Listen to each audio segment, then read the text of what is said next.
Hello, welcome back to another episode, a holiday edition of the Chichester Chats. It's me, Phil. Lilith is here. Ho, ho, ho. I thought you say ho, homicide. And again, the man himself, the Santa who brought us the greatest gift of all, Terror Incorporated. It is Mr. DG Chichester. And finally, we can reveal the G does stand for Grinch. So there we go. For the holidays, we let that out there. We've been holding on to that for a while, but Alan Smithy says it's time to let that be revealed. So hello, guys. Good to see you both. Oh, that's what I need. I need a pre-recorded intro for every episode. It's like, this is Alan Smithy, and you're listening to that hack DG Chichester or something. This is Alan Smithy for DG Chichester. Yes, that would be good. I need that for my call waiting. Or not call waiting, but the when you call voicemail. It's like, or just your receptionist. Yes, Alan. This is Alan Smithy. Yes. Dan's busy right now. Exactly. Reduced to that. But we called yourself a Grinch. I mean, how could you be a Grinch? You gave us one of the greatest Christmas tales of all time. I do believe it's a pretty good Christmas tale. As special Christmas issues go, I stand firmly behind this. I stood firmly behind this even before you guys rehabilitated me. So that's how much I like this story. Ooh. You usually don't take a stand like that. We're like, yeah, I know. Great. And now you're going to rip it apart and say you hated it. So no. Again, it's well, would you call it a feel-good story, or I would. It made me feel good, and I wasn't always a fan of like not any disrespect to Marcus. I just didn't like the cover copy idea. With the character. I know they were trying to like sort of like Marvelize him, but I did like this one. So I think he leaned. Well, Marcus always leaned fully into it, but I think in this one in particular, we had a good time with it. Oh no, I saw that. I was like, oh, we have to do that for December. It's much more wholesome compared to the Hellraiser Christmas special, which is just overwhelmingly like kind of well done but indefensible, like for a holiday thing. Although I can't imagine anyone picking that one up, with any doubt in their mind of what they're getting into with that Kevin O'Neill cover. But but no, I think there's legit feel good qualities, to this in its sort of way. Oh yeah, I mean, a man wanted to give his wife and child one last good Christmas. Yes, so like to for folks who have not experienced this, and there's at least one great YouTube video, I think, where a guy just rips this apart, just aghast that this exists beyond. But which is it's really kind of like extraordinary how much time he spent. Or maybe it was a write-up. Either way, he spent a lot of time kind of going into how wrong it was.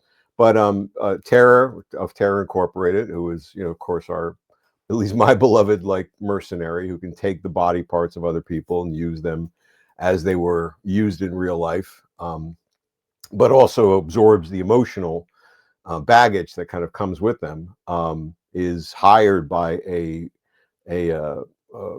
snitch, a mob snitch in the mob world.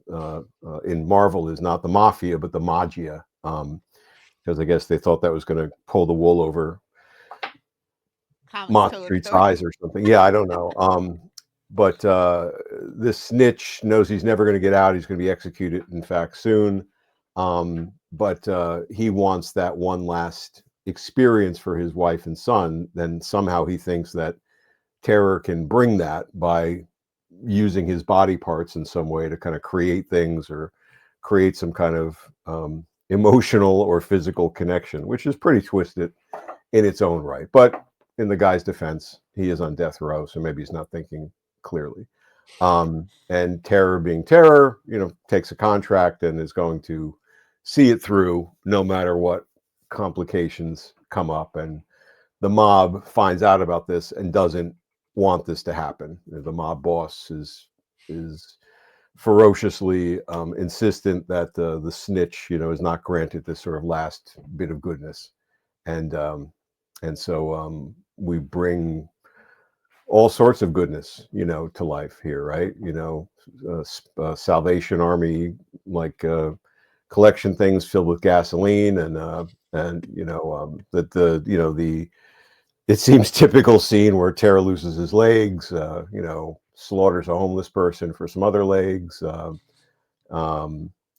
in front of a young child to show him the joy of Christmas and the reason for the season. So it's all That's good. not true. He made him look the other way. It's now, see, there's the feel good. You're right. See, I was going the dark way, and you brought the magic back, Phil. Thank you.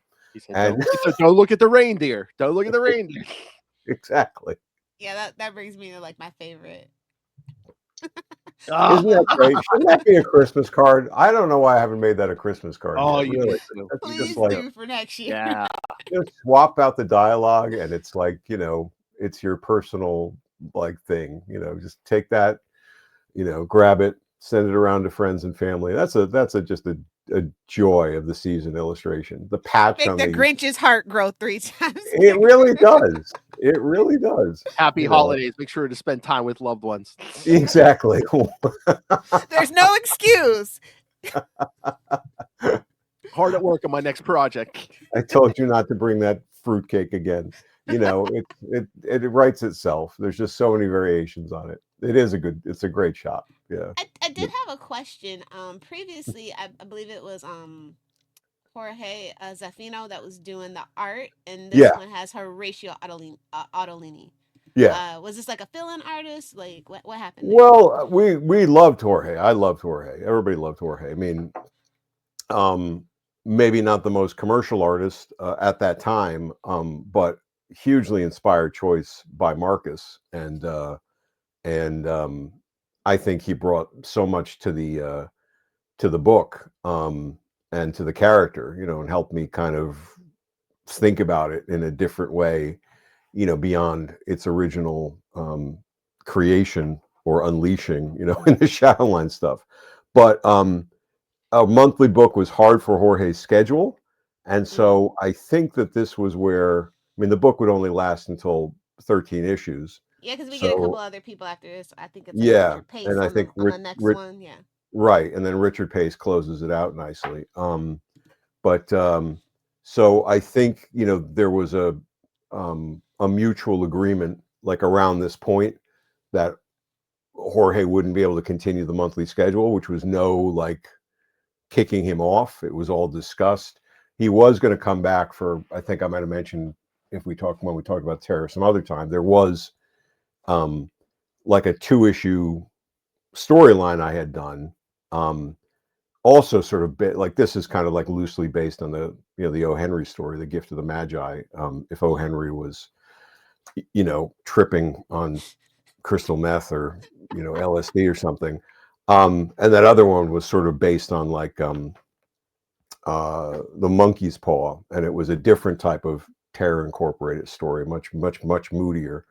And Jorge had illustrated that, and that was going to run 14, 15, 16, 17, when we thought the book was going to continue. And but that was stolen from the offices of Marvel when Marvel went had its big firing in 97 or whatever, and people were just gone, and I went in to find out, well, what's happening with that artwork, and that artwork was just gone from Marcus's art files, his flat files, and that was and fully finished.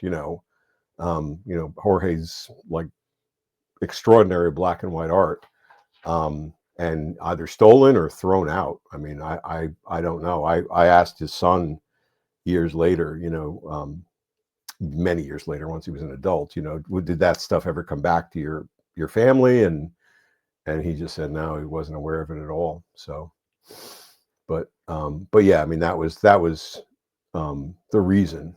So no like, oh, this guy's screwing us up, or we didn't like his stuff or anything like that. It was just monthly books are hard, right? Yeah. And it's and nowadays, it's much more common for somebody to do like 8 issues, and that's kind of like their stint. Or but certainly in those days, people wanted to stand a book. Yeah. You know, that was a regular gig. You know, it's kind of what you wanted. But that was the switch, and I think everybody that came on the book, you know, got it and played it really well. Yeah, for Richard, he got to do Wolverine. Spoilers. Yeah, The yeah. issue after this, and then the issue before this is Punisher. So it's just very like. Yeah. Well, that was, you know, we talked, I think, a little bit about that. That was definitely trying to kind of get him the attention, you know, in the Marvel like world a little bit. Yeah, I think those stories always worked out well. You know, I never felt like those were compromised. I always felt they were like nice ways to play with the Marvel segues universe. into the character, yeah. Yeah, and the Punisher one I especially liked. I thought that fit perfectly, actually. Mm-hmm. Oh yeah, I mean Punisher and Wolverine. I mean, okay, guy who takes body parts. I mean, they're not out of place in this. Exactly, plenty of body parts, you know, around for that kind of thing, you know. And I was gonna say, yeah, I mean, yeah, with the artists and stuff. I mean, tell us, admit. I mean, you know, creating a terror story. There's a lot of moving parts. There are. See, that's nice. I'm sorry. Don't you have that little rim shot machine for that? Like a little, like, you know. There you go. There you go. Don't. Sometimes you got to use it on yourself. Yeah. Well, absolutely. You know, and Yes. but I think, you know, I could see some artists not getting it or not being into it, but I think everybody Marcus found, you know, to kind of roll with it, really just kind of got the character, enjoyed the character, you know, played it out. So, I mean, I was always very happy with how, you know, how he was represented and how the stories kind of came together. So, especially this one. So was it your idea for the Christmas story, or was Marcus like, give me a terror Christmas story? And you're like, wait, what? No, I mean, I will pat myself on the back and say I drove this guy, you know, as much as anybody, you know. I mean, and then, you know, mutually, in some instances, like when we did the crossover story with Silver Sable and Luke Cage, and, you know, and he was played with Marcus and Greg Wright, and, you know, everybody got him and everybody enjoyed him.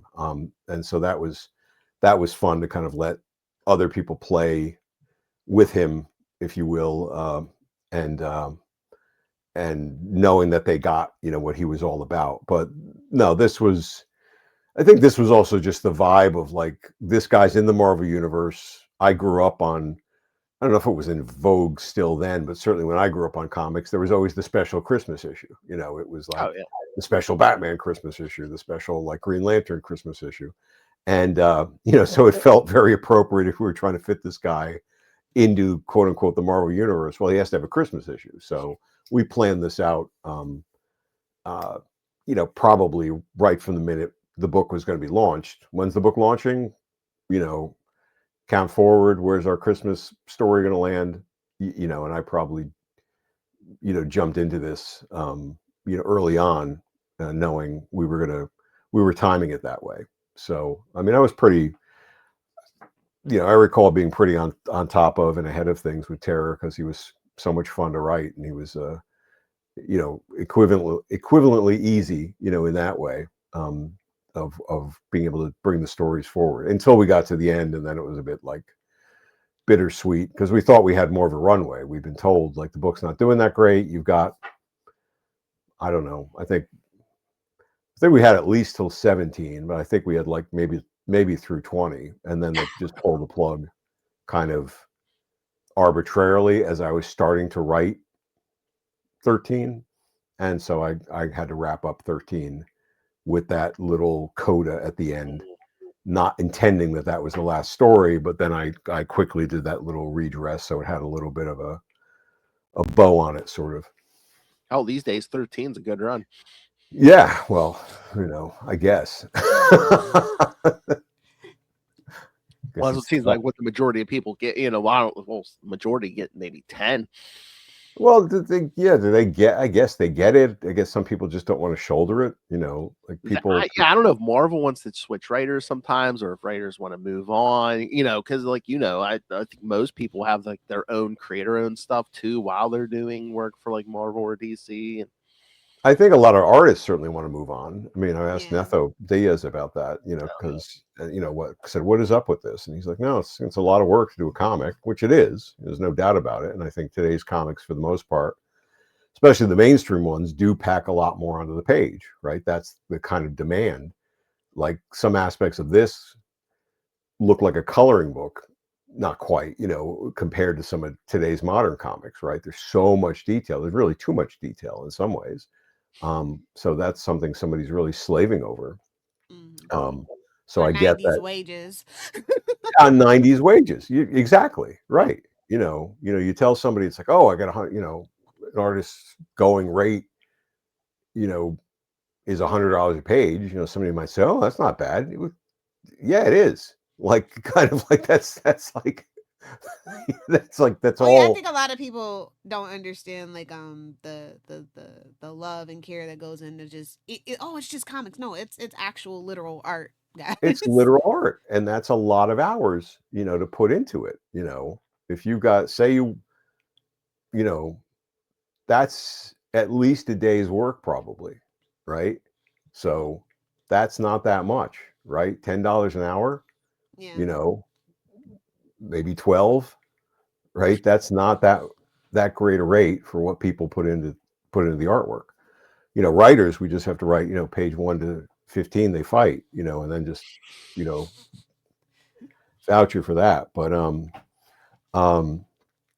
yeah, it's a heavy lift, and the fact those rates haven't moved, and and then sometimes those rates are probably even less. I'm sure some of the mainstream companies go to South America, for people who are not just talented but are willing to work for probably less. But globalization, don't get me started. Globalization, exactly. But That I would do be. love the moodiness of this. Like it's a Christmas story, but it's very moody. I love like the house. It gives a very gothic feel. It's very Yeah, sad, melancholy. I like it a lot. thank you, Lilith. No, I mean, certainly that's what I put into it. I wish I had these plots. I mean, the only plots I've left with Terror are those monkey paw ones. But he certainly put a lot into the artwork, and I do think he captures that. He captures the sentimentality, such as it is. He captures the awfulness, of which there's a lot. And yeah, there's a very moody, melancholy feeling. And then when he shows up in the prison at the beginning, rereading this, to prep for this, I think it's a great bit. It just feels ominous, and he shows up and he's looming behind him, and then he's cutting his hair. It's kind of, it's very I Goodfellas when they're in yeah, prison. yeah. Well, there's Like, definitely, I mean, yeah, there's definitely some channeling of my Scorsese instead of making the love. sauce, he's cutting his hair. Exactly, but slice it really thin. Yeah, it's pretty bereft of in jokes, which is good. It stands, in its own right. But I mean, I always feel reading the Terror stuff, and he really felt like he was like channeling himself to me, like a lot of the time. I always felt like he was sort of just out there telling me what to write. I remember researching a lot of the business stuff, like wanting him to have these kind of obscure business terms and rationales, for what he did. But the rest of it always felt very, here, just take some dictation, but I mean, you hear those stories sometimes with writers. It's just like, yeah, no, I don't write the character. Character writes himself. yeah, and he does. I mean, he was always, and he had a very particular identity, or maybe he does. I think he's still alive out there somewhere. A very particular identity, a very particular like way of doing things. It was a little bit of a joy to sort of Mikey Basso is one of the editors at Marvel. I've become a little friendly with. I guess he edited this Terror 2099 story. The Spider-Man 2099 story where Terror, showed up, and he gave it to me when I got together and hadn't read it. And I said, man, you guys nailed it. Like, they really got it. I don't know if you guys saw that story, but they really understood the character and used him in some really fun ways. Yeah, I read it like when it first came out. It's been a little bit. Yeah, no, it seemed good. Yeah, and it made sense. It's like, yeah, of course, Terror would still be around in 2099.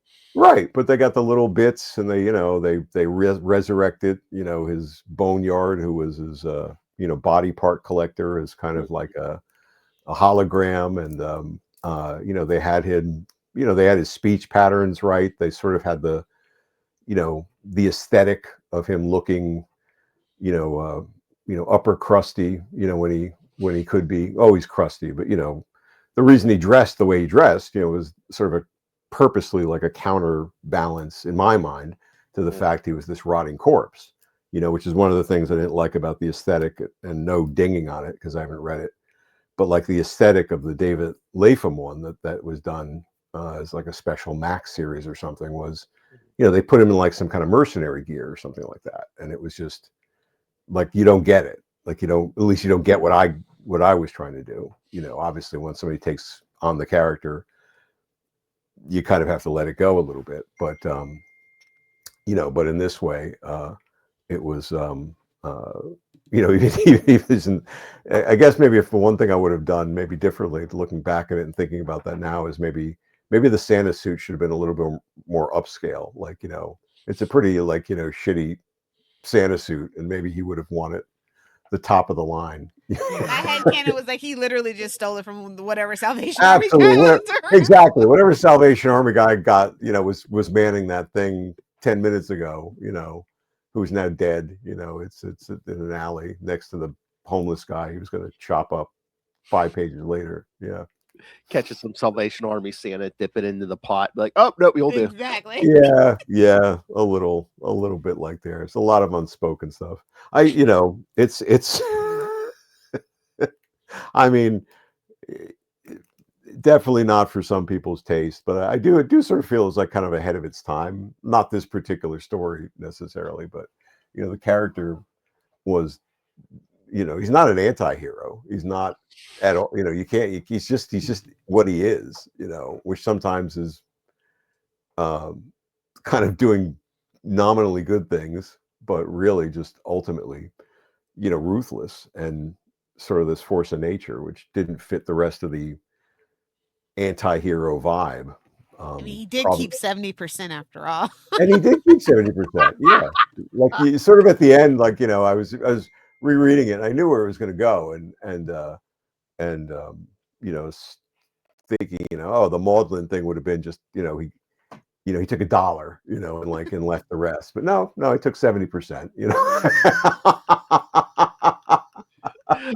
I mean, that's my favorite little touch. I was like, yes.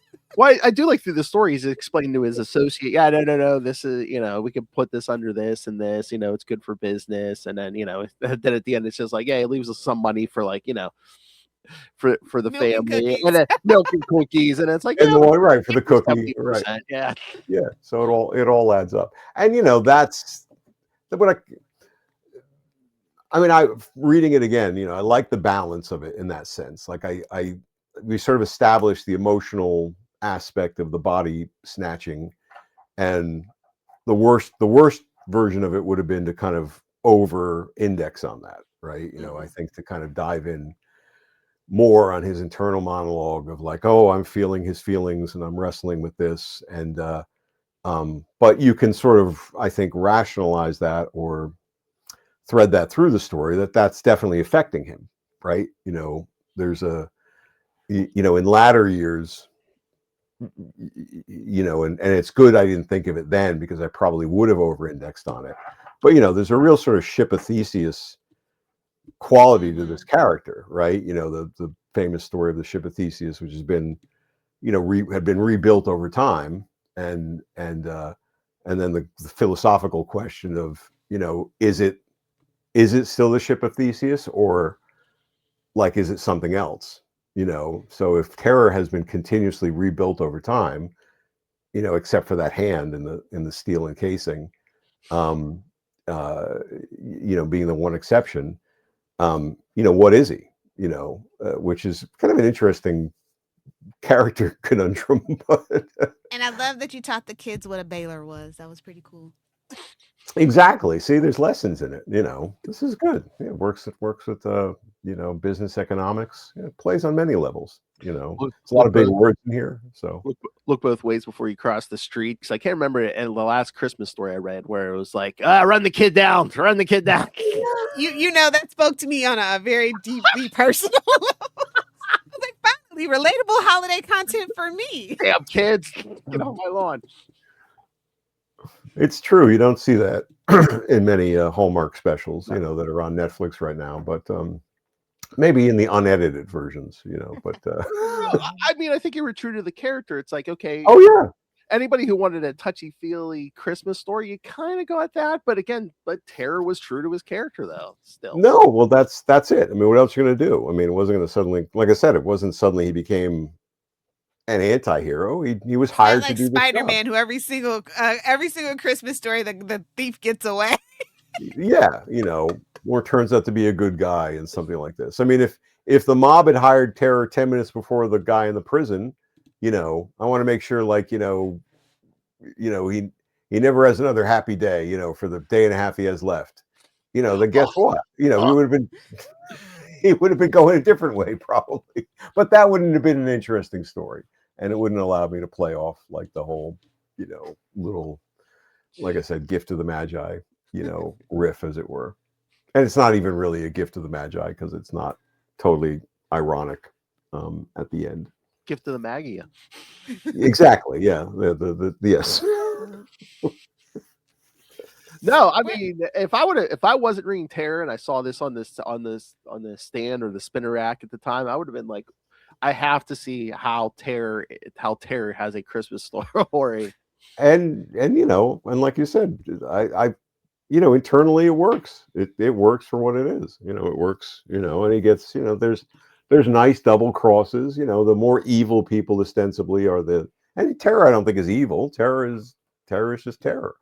And so sometimes that could be worse depending on what side of the contract you're on. That can be good, bad, or just survivable for you. But the far worse one is the mob boss, and he gets a nice comeuppance at the end. So I mean, there's satisfaction for everybody. And the scene at the end with the family Folding. That was very nice too. What's that, Lilith? The paper folding. I thought that was a pretty nice, neat touch too. Yeah, I mean, there were some nice little bits there. I mean, it's kind of creepy, it's very, not kind of creepy. It's very creepy. Like, he's going around with the dead man's hand and like touching these people in intimate ways, not intimate, but sort of the caress and the, the way you'd sweep the hair back from, your kid's head, when he's going to sleep or whatever like that. And so it's, but that's the particular touch, right? It is what he was charged to do and what he could do. I mean, it's a good story because I was thinking, I'm like, these days it seems like more and more they're looking for like horror, Christmas and holidays, like movies and stuff. I'm like, this would be a good a good Christmas themed horror movie. Sure. I mean, yeah. I mean, you could ostensibly work this out and play this straight up as, somebody conjures some whatever holiday demon, Christmas demon, for in the same situation. My wife got me not an advent calendar, but a badvent calendar. And so it's this, the execution's not 100%, but it's, every little door you open is like a different little, Krampus. Krampus is the famous, Scandinavian, Christmas. Anti-Santa. Yeah, right. The bad kids get visited by Krampus, and Krampus beats them with sticks and throws them in the sack. Bad kids go in the bag. Exactly. Bad kids go in the bag. But this one has many different little, I guess, other cultural, equivalents to Krampus. But you could see this being played out, yeah, with just the same thread. Maybe I'll do that. And, without the terror, piece. I just found out recently, I don't know if we talked about this before, but apparently the guy, the movie Jeepers Creepers? Yeah. Apparently those guys have admitted they lifted the entire look for the creeper from Terror, which now that I picked up on that, it makes perfect sense. If you look at it, right? It's a guy with a trench coat and a hat, and he's got these things sticking out of his face. It's Terror. Right, and they said, like, yeah, we pulled it from this like totally trippy, comic book called Terror, which nobody knew about. But it never occurred to me until I think I only saw the movie once. They said it in an interview. It was like, oh yeah, shit. So, but yeah, that could be a weird little Christmas movie, and holds up logically at least as well as Barbarian. So go for there. See, and you act like, oh no, nobody read Terror. It's like he inspired a movie franchise. Oh, listen. People read it and people love it. I mean, I have my little Terror prize pack at conventions. People show up if they mention Terror Incorporated, then you get a prize pack. You get a couple stickers, and I don't know if I have any buttons left, but and it's it doesn't come up all the time. You need to 3D print one of his little metal hand, I think. Yes, exactly. And they pick it up with a little grizzly end at the end of it. But the head, that head would work with the spikes. When people bring it up, they're super enthusiastic about it. They're totally into it. They get it all the way through. So, and I've even turned a few people onto it. Like, well, what is this? Because I used to bring like a stack of the prints. You guys see like the stuff I do, but now I bring like just one or two of that one but when people see it, and sometimes they ask and I describe it and they say, well, that sounds wild, and they go check it out. So, I've got a story worked out if Marvel ever wants to call, or Mikey, ever convinces them to do like a special. So, you know what? Okay, here's my Christmas wish list. I was just thinking about this as we were talking about reading this. Marvel, I need you to do it in just like in the vein of the Black Armor miniseries, something set back in the day. Because remember, from Dead Man's Hand, Terror told Daredevil Daredevil owes him a favor. I want to see that story when he comes calling. That it's like, okay, now it's time to pay back that debt you owe me. Favor. Yeah, exactly. Right. Yes, right. I want that story. It's the somebody said that's the whole essence of the character, is fueled by that one line, which is like, I don't do favors, I accumulate debts, which I love. I love that somebody like that should have been the tagline on the top of every cover. Yeah, exactly. But and that was always like the fun of like seeding those things out, of even though a lot of them, couldn't get realized. With the fact the book was shut down and after a point, like nobody's really going to use the character again, right? He showed up occasionally in like League of Losers or the David Lapham thing, or and then the 2099, which to me again, boy, you guys, I thought they just got it, they ran with it like as if maybe nobody ever uses this character again, and maybe that's the case, but we're going to pack everything into the story. And so while I didn't agree with every line delivery and every choice, it's like, yeah, people clearly got it and embraced it and ran with it. So that would be a fun one to do. But I would more prefer to kind of just play him out without any baggage, without maybe he would go, maybe that would be one scene, Phil, in a book like that, to kind of go, and I need something from New York, and I'm come to collect my debt, and smells like you, Daredevil could say,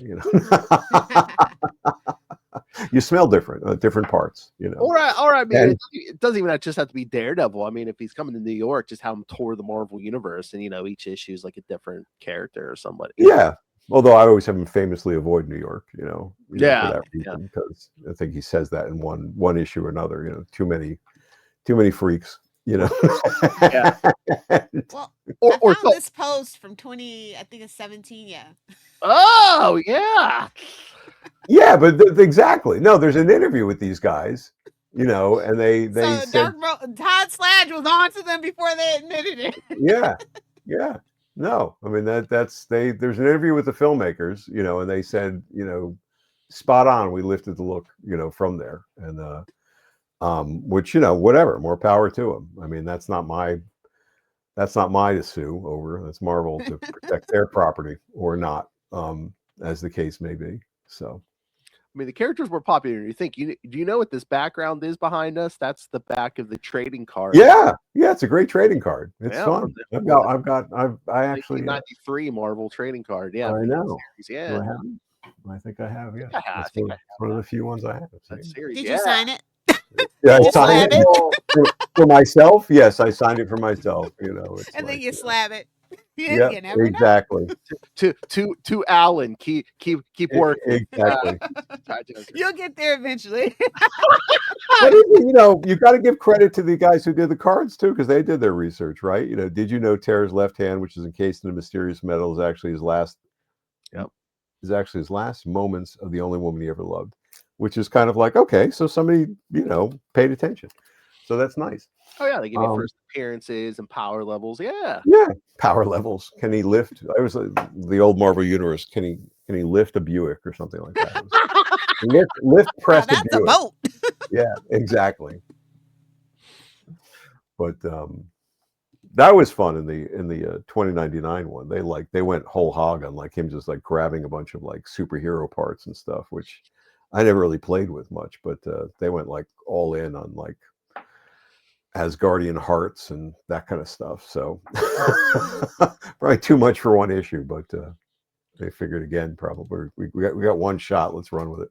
That would be a funny series. Just Terror going around trying to collect like super powered people body parts and be like, oh, I better grab this part before they come back in 6 months or something. Yeah, or touring the vault. I said he had like in Colorado or something. Oh, you know? oh yes. Here's his freezer. You know. Oh, there you go.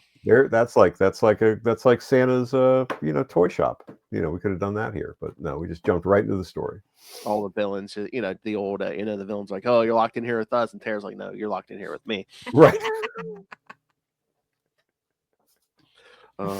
So is it just you love the idea of doing a Christmas story for Terror? Because I'm like, I don't think we got a Daredevil Christmas story from you.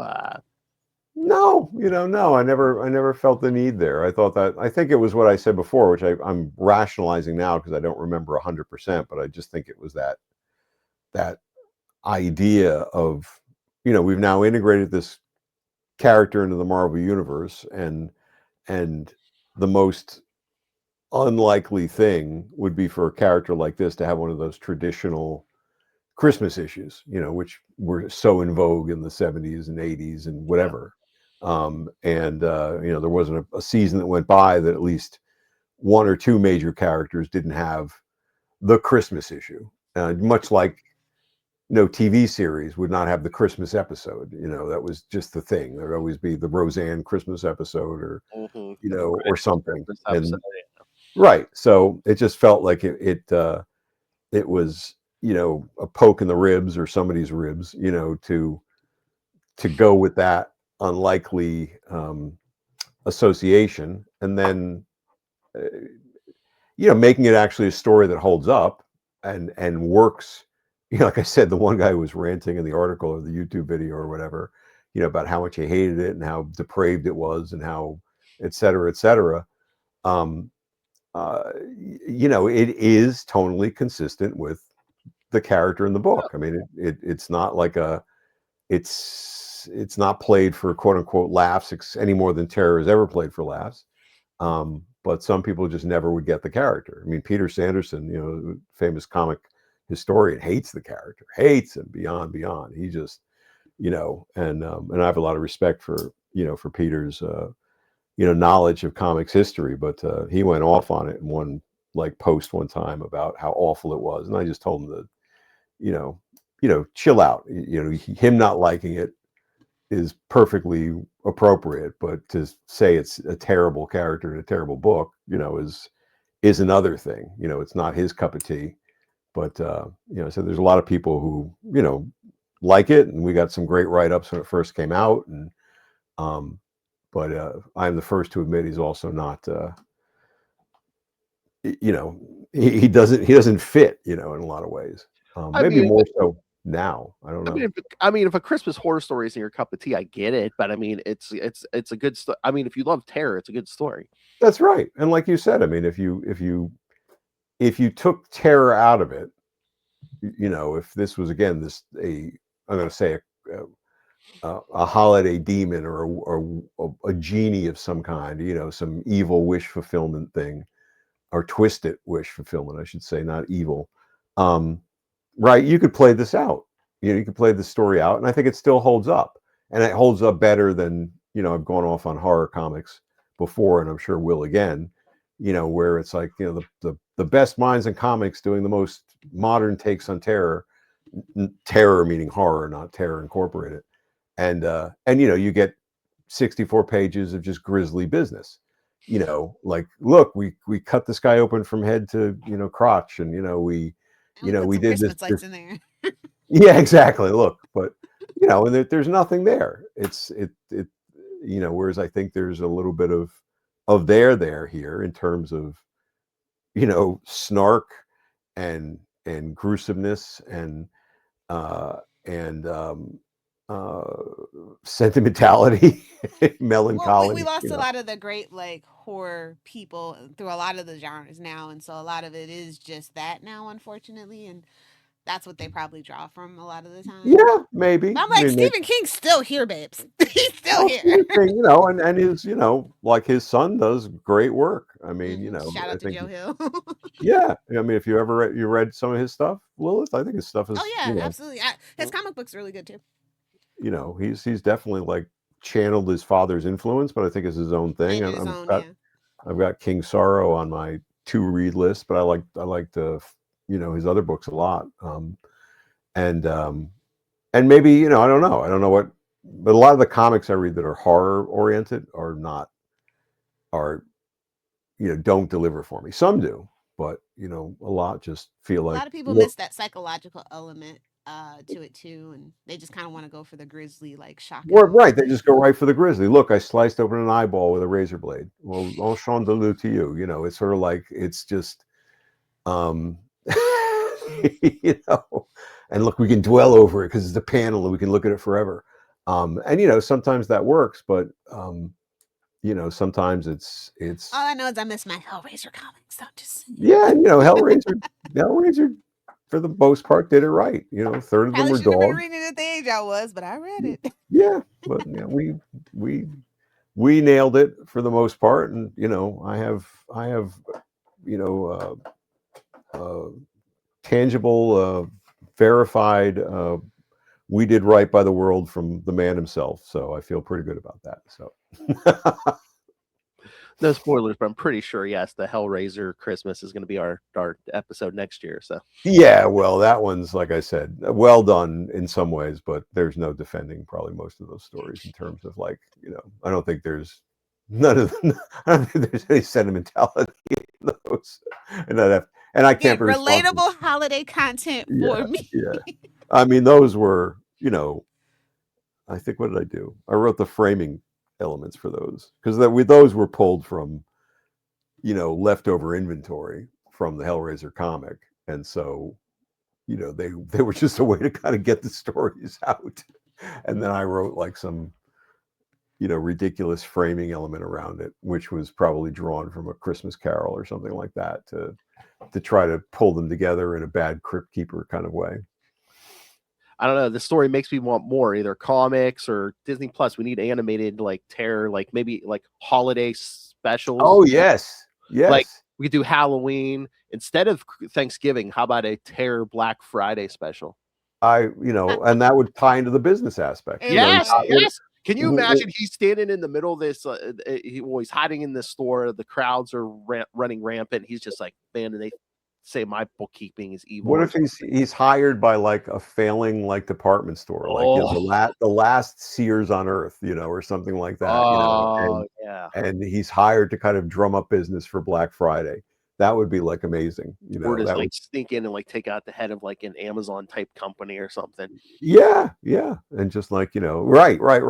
Yeah, he's got to like take down all the other, like, you know, big retailers in order for this like last, you know, shit retailer in podunk nowhere to like have any chance of succeeding on like Black Friday, and kind of like, you know, just run with it, you know, from there. That would be an appropriate tale, you know, to kind of like run with and have fun He's with. just peeling back the prices. Wait a minute, it was cheaper before the sale. Exactly. This is just pure evil.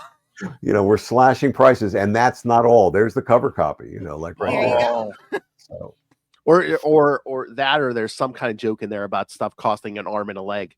of course, yes. There's got to be there. This is an appropriate story, actually. Now, see, we start off as a joke, and I could make this into a real run. Oh, there's so many holidays you could do. I mean, Valentine's Day, he's literally My taking Bloody hearts. Valentine. He's literally taking hearts. Come on. Oh, see, that one She right stole for it. my heart. Exactly. Now it's time to steal it back. And there's I think I used the Ray Bradbury heart joke at least once, where he has the heart of a small child and he keeps it in a jar on his desk.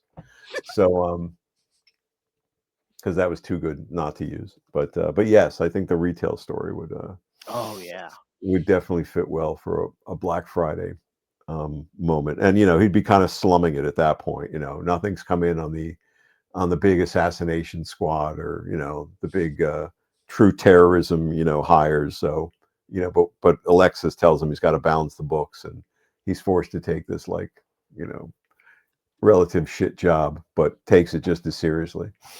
And then you could get some good social commentary in there too. Just murdering all these Jeff Bezos types and stuff. It'd be good. Or like Target hires him to take out Walmart or something. Exactly. Yeah. Then you've got a whole like sort of a Schmarget and Callmart. Right. But it's like, it's a whole fistful of dollars, a few dollars more sort of like, thing where, he's playing the two like ruling entities against each other, and they think each one is like using him, and he's using both of them to kind of destroy each other. Yeah. There's always been a lot of fun stuff to do with the character. So we have manifested stuff before, Lilith. I think we need like a whole 64-page like DG Chichester holiday special.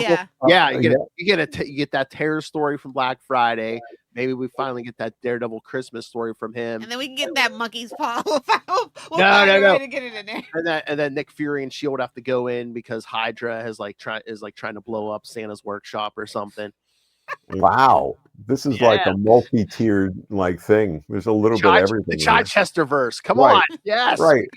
And at the end, everyone's just like hanging together, like drinking eggnog. Baron Strucker, is like there's like a little mistletoe in the back. Absolutely. Yeah, and like Nick is like, oh, let's put the death spore, virus, on hold for now, and just everyone's gathered around the Christmas tree, and there's a light shining down, and just goodwill to men, for the moment. Nick Fury can reminisce about Christmas during the Depression and stuff. Right. In the trenches. Yeah, it's all good. It's all good. We got a brand new Ken to kick down the road. Yeah.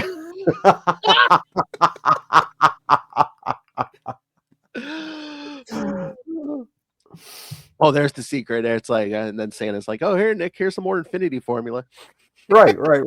Here's a few more cigars, and like kind of work up against that, So just to get off topic just a little bit, are you happy? Like, I guess it's an early Christmas present for you. The Bond franchise is back in full effect. Looking to have a movie for 2027, maybe soon. I mean, I think it's a great choice. I mean, in terms of the guy that directs Dune, Yeah, I mean, there's a lot of beef about like Amazon, owning the franchise and all that stuff and what they're going to do, and they're going to do young Bond or this Bond or that Bond. I just think directing wise, we just need to get back in the franchise. Just to get it back and like take it in some direction or other. And I do think that's a great choice. I think he's an extraordinarily talented director. He's demonstrated like the ability to kind of, bring the thunder with things that would not necessarily feel that way. Dune is, I think, traditionally been thought of as a bit of an filmable project, and yet they're all extraordinarily top notch and deliver on so many levels. In addition to his other work, right? He did Blade Runner 2049 or whatever it was, which again I thought was not going to work at all, and is a really great film. And I would, I'm very hopeful, very looking forward to whatever's going to go on with that. So, but it's been way too long. I mean, I also did Arrival, and I think Arrival. I'm sorry, movie, cinematography, everything is really good. Idea-wise, it comes from the Ted Chiang, short story, but which is a big reco if you guys haven't read that collection. Yeah, I'm very excited for it. I wish it was sooner. I wish we waited way too long, and it's kind of, and then you got Stephen Knight as the writer, which I love Peaky Blinders, so I'm like super to see what the script might be. So I mean, the other one sort of, some people say like painted them into a corner, by having him die at the end. I'm But like, I think babes, have you read the books? yeah, it's sort of like just do it. Just do a James Bond film, but don't worry about it. Like, just do a great Continuity's been out the window for quite a while. Exactly. Like, like in one movie, his wife dies. The next one, he's happy-go-lucky. It's sort of like, he spends 3 minutes killing a bunch of Blofelds, and then he's back to, seducing women and whatever. I mean, just make a great James Bond film and don't worry about the continuity. Yeah. And and the slate's kind of clean at this point, right? People don't remember. I mean, you don't want to go full, goofball anymore, but you don't have the Austin Powers baggage, hanging over you. You don't have the Jason Bourne baggage hanging over you, So hopefully you find a way to balance. Mission Impossible franchise is dead for now too. So Right. really, this is the time. Yeah, like figure out what's your course of action. Like, what do you, what balance do you strike between, the gadgets and the bigger than life and the the action. So hopefully there's, people who love it, which he seems to, and I'm sure whatever actor they get will also be enthusiastic about it. So, is there any actor you have your fingers crossed that they might cast? No, I just can't think of anyone anymore. Like, there's no more movie stars anymore, so it's just like kind of wide open for anybody to make that role their own. I mean, he's aged out, and I think is like said he's out of the running. But I mean, I was a big Idris Elba fan forever. I mean, he was. When I heard that years ago, I was like, yeah, make that guy it. I would, my wife says I have a huge man crush on him, which I probably do. Well, in the vein of that, they have been kind of kicking around,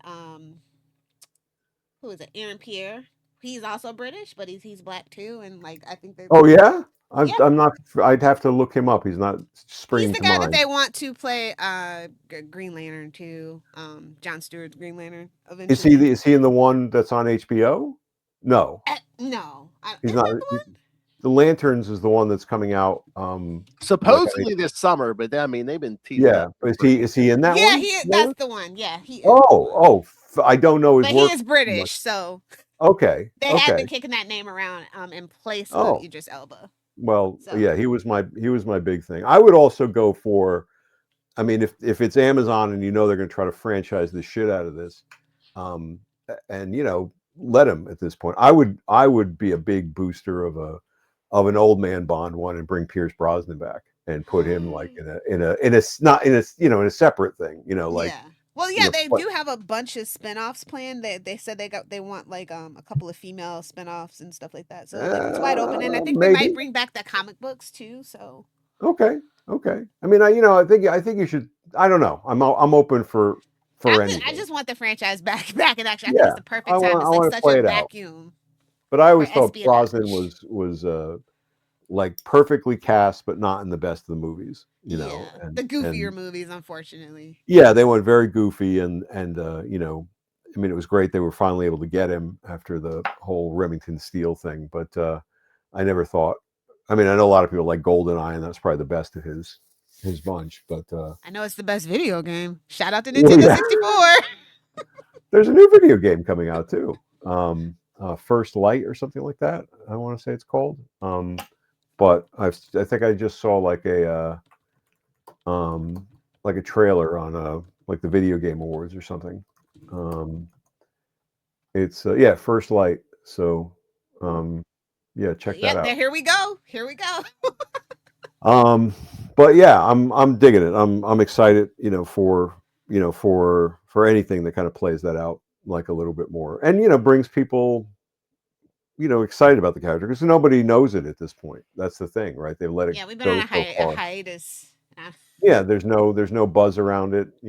My son could care less about any of it. That sort of thing. So that's always my barometer of like your pop culture 24-year-old who doesn't know anything about the character. New merch, new action figures. Yeah. But I just thought, and I was like, I gotta ask him about it. Yeah. Well, we still got time. 2027's a ways out. I think sometimes it takes people that it's so far out. People are just like okay, I'll get excited. Supergirl, they're already pitching Supergirl movie. Well, and that looks great, And this is the thing, this is the thing that you work in marketing, you got to get the cycle going. You got to get the cycle going, but it's like the thing I liked about the Supergirl trailer was, and somebody started to diss on it immediately, not the incels, like who come out of the fucking woodwork, and stuff like this. But people who just know comics and they're like, oh, it's nostalgia bait, and it's not going to do this as a comic, it's not going to do that as a comic. And it's like, it's not a fucking comic. Like, I know Supergirl like this much. I know the story it's based on this much, but it's just a good trailer. Like, there's some stone cold lines. There's some great beats. Much like we were talking about, take Terror out of the other story, take Supergirl out of that story, and just put some badass alien mercenary in it. Not that it won't pick up on the right Supergirl qualities and such, but it is just a badass trailer, right? I thought. So to me, that says you're going to deliver on this more than some of the meh things that are out there. Like, I am scared to death for the Doomsday trailer. I am everything I've heard, and just thinking about if they deliver nostalgia bait or connections to this or that other thing, like, I am scared that it's going to fall flat. Supposedly, Doomsday is a sequel to Endgame. Now it is. Yeah. Now it is. Right now, so it's a sequel. As opposed to they're re-releasing Endgame in the theaters in September? I don't know, but like, does that sound like a good idea? I don't like that it's a sequel to a movie that's 10 years old? When did Endgame come out? Happy Gilmore, basically 30-year-old sequel that nobody asked for. So just deliver on it. Like, people were like, bitching and bitching and bitching about the fucking Badlands, Predator Badlands trailer. Like, oh, look, it's a DEI predator. Oh, look, it's like, an androgynous predator. I mean, people were like going, that was a fucking badass trailer, and it's a badass movie. I love that movie to death. That delivered on every sequence. I think it's just the age we're in. Everybody wants clicks and views, and it's like everyone feels like I have to have an opinion, even if it's a shit opinion. I have to have an opinion. Especially if it's a rage bait opinion. That's what it's all about. Maybe we need more rage bait on this monthly get together. We should just kind of go all in on but no, we're having a fun time. Maybe that. Why did Terror kill more people in this issue? Why didn't you get Carnage in here more? What was wrong with you? You should have pushed the kid in front of the car. He wants body parts. He should have went to the Surgeon General. Nice. See, it all kind of clicks. This is what the eggnog does for you. Mark your bingo card, kids. You mentioned Carnage and Surgeon General. I know, like 2 points. It's like we need a little like running counter and like the something like that. But you just want things like that to deliver, and then that's the biggest thing, right? How does it please an audience? But the rage bait stuff, sure, people are going to throw stuff out there because it'll be more controversial. I hate this. I hate that. That's the rage bait economy of social media, unfortunately. Right. Now. Right. It's exhausting. Well, I mean, look who's running the country and what he does on social media. Well, no, that's it. And then people grab onto that, and that creates a whole, not even miasma. That sounds like way too like low key. Everything like gets charged up by that. I'm sick of being exhausted by people who are so fucking exhausting. Perfect way to put it. I've said that. I've been saying that the last couple of years. I'm like, remember when people used to be ashamed to be stupid? No. Now they embrace it. I mean, this is I mean, I could do a whole soapbox polemic, Terror Incorporated story, where somebody hires him just to go after the stupid people in the world. It's like, I don't have that much. He'll never. I know, exactly. I don't have that much time. A terror presidential special where like every or here's the thing: hire him to kill the other ones and stuff. He starts trying to use the body parts from the people he's killing along the way, and he gets worse and worse. Like by halfway through the story, he can't do anything because he's like taking the parts. All he wants to do is doom scroll. Exactly. Gotta go stand in line for the Starbucks cup. Right. He can't help himself. He's doing like, idiot speeches in front of like, 5-star generals, and he just can't I can't stop myself. What am I doing? But this is such a great story. I wish you got to tell more terror stories, especially more terror holiday stories. I don't know if I'd ever have done. Just let me know what the commission. Like, I would love a Thanksgiving one. Tired to take the family out. I think based on this, I think the Black Friday story would definitely have been a go. I don't know if I would have went in like on every holiday, but I could see coming back into the holiday time and doing a Black Friday special would have been spot on. I'm not sure I would have returned for every single holiday, but Black Friday was the biggest commerce day of the year. Come on. yeah, exactly. So, well, good stuff, guys. This has been a fun walk and a great kickoff to the holidays. So, thank you as always. This is Thank you. We literally couldn't do it without you. Yes. Yes, Well, exactly. Again, yeah. Thank you for giving us all these stories and Right. yes, and sharing your time. Thank you very much.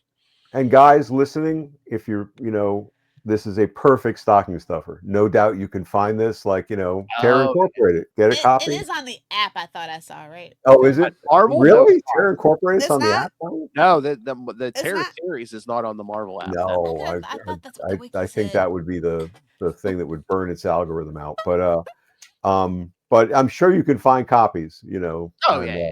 and roll it up, put it in somebody's stocking along with a foot, perhaps, from a The Charlie an old Party City, or Spirit Halloween. F in the chat for party. Exactly. So tie it in. Good Party's stuff. over. Yep.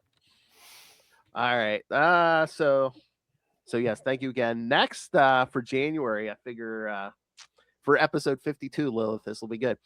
For one of Dan's rare DC works, we're going to talk Judge Dredd, Legends of the Law, 5 through 7. I saw that.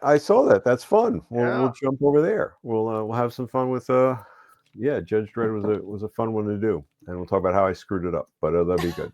And That's how he teases every episode. He's like, I'm talking about how I screwed no, up. the story's good. I screwed up. I probably could have gotten more Dredd out of it, but I had a couple of stumbles. But no, that was a good one to start the year off. And cool. All right, you guys have a great holiday. Actually, a pattern of characters you work on: Terror, Dread.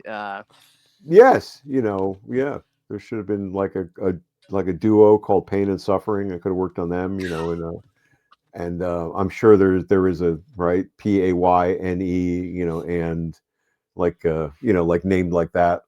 Peter David did a book called Saxon Violins once, which was we couldn't get over rolling our eyes at the pun in the title. It was SACHS and VIOLENS, and so I feel like this is a tease. Like Pain and Suffering are going to show up in like issue 3 or 4 of like Axel's Infernal or something. It is. It's going to show up like in the Sword and Sorcery. From Black Box. There's I keep the Demetrios, the publisher, hasn't settled on a title. I keep saying, call it the Prince of Pain and Suffering, and which would fit in so many different levels. But if nothing else, I'll probably title an issue with that. There may be next time some news about Axel's Infernal #2. I can't 100% promise it. It's probably this close to being something, but some important paperwork stuff has to happen to make us kind of move forward with that. In the meantime, pick up Street Writers, my how-to book on writing, and all issues of Risk are now out from Black Box Comics, so you can either order that from them directly at blackboxcomics.net, or I believe it's also on Global Comics digitally. So fun cyber heist stuff for the season. And again, we covered every one of those issues. So again, yeah, go buy those issues, and then you can listen to Dan himself walk you through each issue. Exactly. So there's a special bonus, right? You can only listen to those episodes after you've bought the comic, though. So little known fact.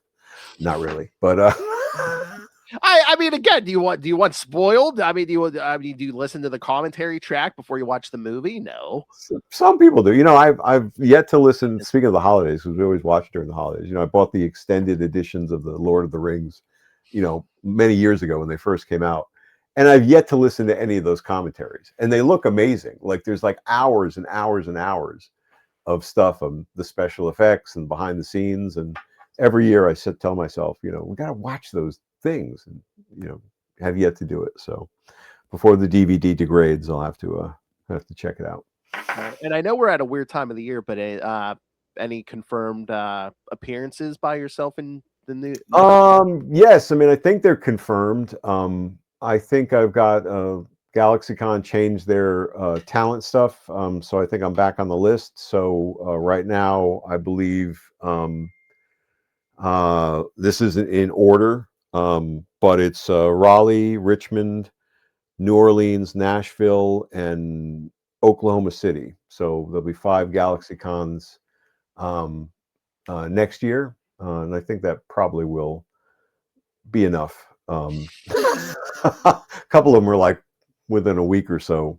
At least one of them is within a week or so of it. So that's going to be a little tricky. But I think the first of those is in March, but I cannot remember the order. But so they do, they do great shows. They treat people really nicely. So I'm always happy to, revisit that world.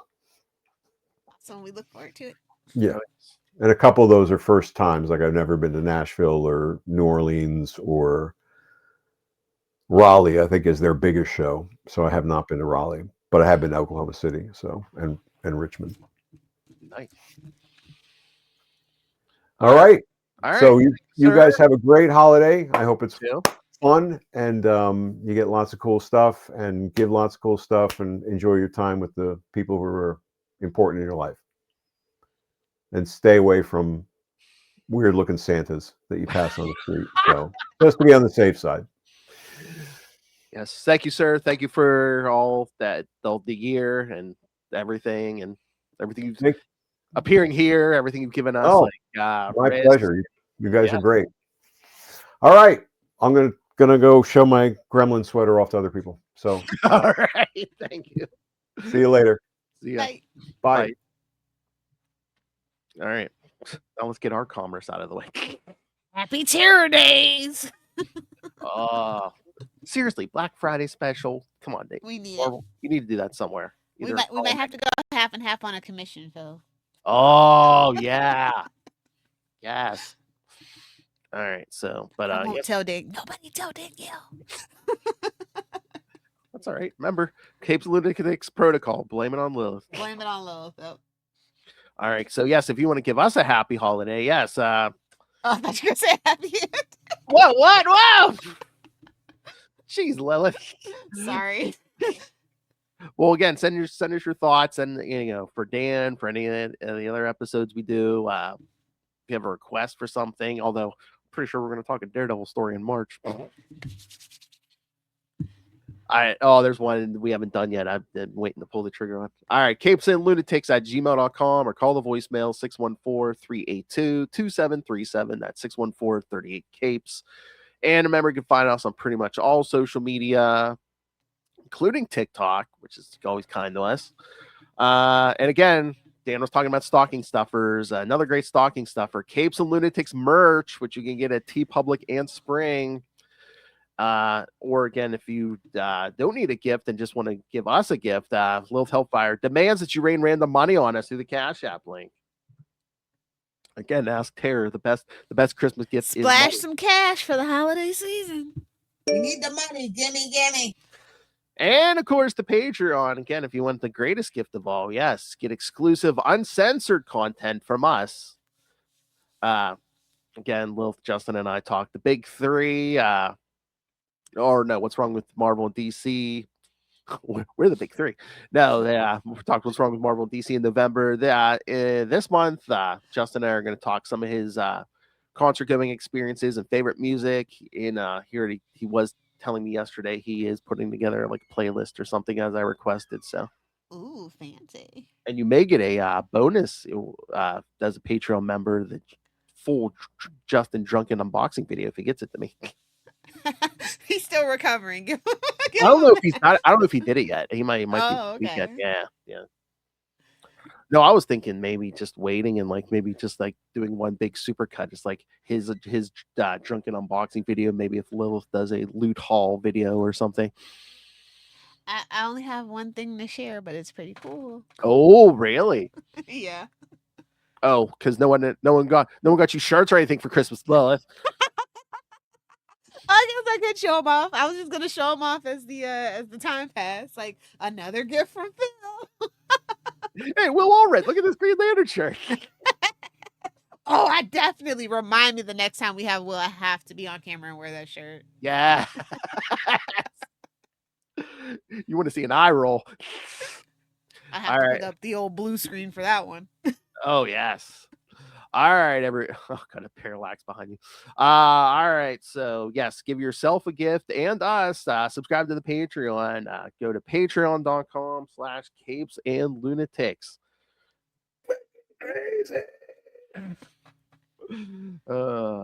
Anything to promote, Love? Not yet, but maybe soon. Yes. All right, and follow me at Pod of Father Phil. And all right, everyone. Thanks for joining us. Come again. We're here every week, but again, next Chichester Chat in November, Judge Dredd, Legends of the Law, 5 through 7. You mean January? January. What did I say? November?